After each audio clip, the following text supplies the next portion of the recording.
Here is the recipe that I cook in this video. Feel free to screenshot, write it down, or copy from the description.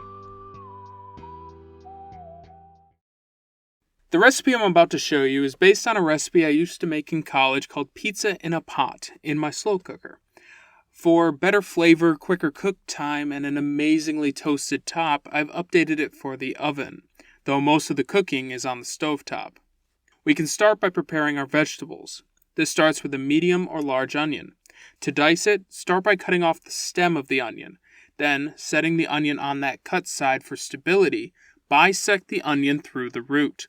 This is much easier with a nice sharp knife. Then peel away the outer layer or two from the onion halves. Set the onion halves down and make a series of vertical slices perpendicular to the cut end. Be careful where you put your hands. The curved surface of the onion can cause your knife to slip and cut you. This done, just start chopping in parallel slices from the cut end toward the root.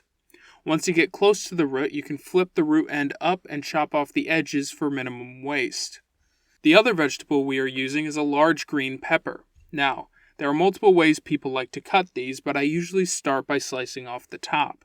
This exposes the core of the green pepper, which can easily be removed by hand. Any undesirable core bits can then be removed by hand as well. I then slice the remaining pepper in half and trim off the hard bits on the bottom.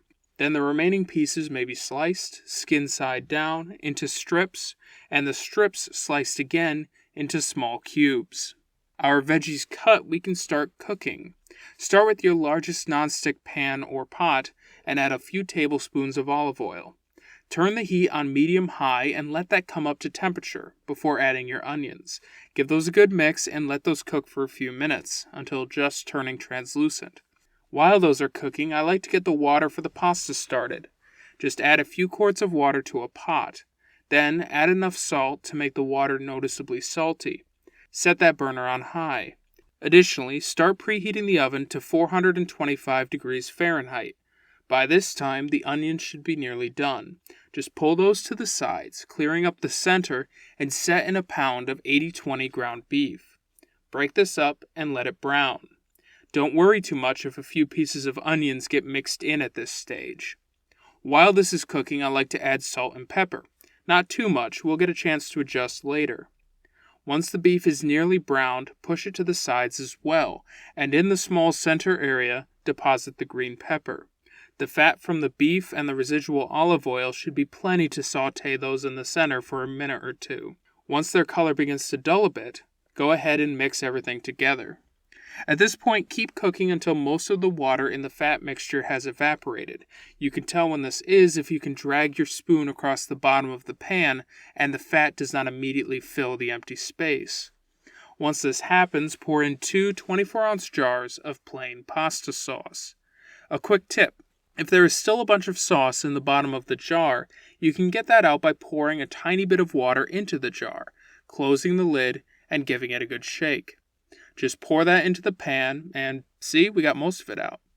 From here, mix the sauce together and lower the heat to its lowest setting. I like to add some additional spices here. Some garlic powder, oregano, Italian seasoning, some MSG, a shake of red pepper flake, and some basil paste. Though dried or fresh basil is fine as well. Give that a good mix, and make sure to taste and adjust as needed. I ended up adding a bunch of black pepper.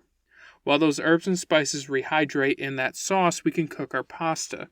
By this point, the pasta water should be boiling.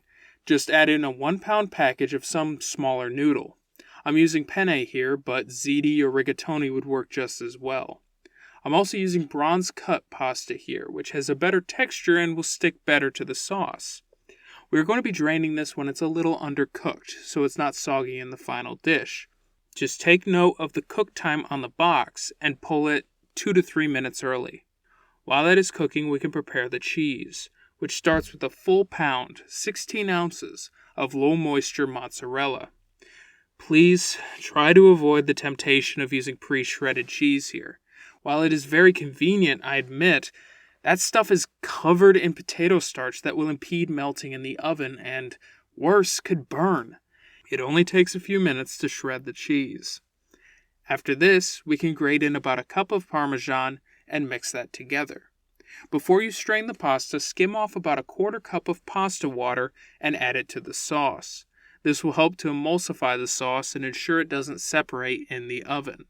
Just strain the pasta at the right time and we can prepare our casserole. Take a high-walled 9x13 casserole dish and layer in the ingredients. On the bottom, spread the pasta in an even layer. Then carefully pour the sauce over the top. I like to avoid mixing the sauce with the pasta to create distinct layers in the dish. Over the sauce, spread the cheese mixture in an even layer, making sure to evenly cover the entire surface. Now, to make this more reminiscent of pizza, I like to add a layer of pepperoni to the top. Once done, just pop this into your preheated oven and cook for about 10 minutes, checking occasionally for bubbling around the edges. Once you see this, turn on the oven's broiler and toast the cheese and pepperoni for a few minutes, until it looks something like this. Now, I know this looks amazing, and believe me, it smells delicious, but hold off on digging in for at least 20 minutes. This allows the cheese to re-solidify a little bit and for any extra liquid in the bottom to get absorbed by those noodles. Just be patient and you'll be rewarded with this savory, cheesy crowd pleaser. And, if on the rare occasion you have leftovers, this reheats very well for the next few days. A quick note, I made this enormous batch solely for the video. If it's for 1 or 2 people, feel free to have the recipe, as that worked perfectly for me while I was testing this recipe. Next week, I hope to share a recipe for an easy weeknight patty melt. Thank you.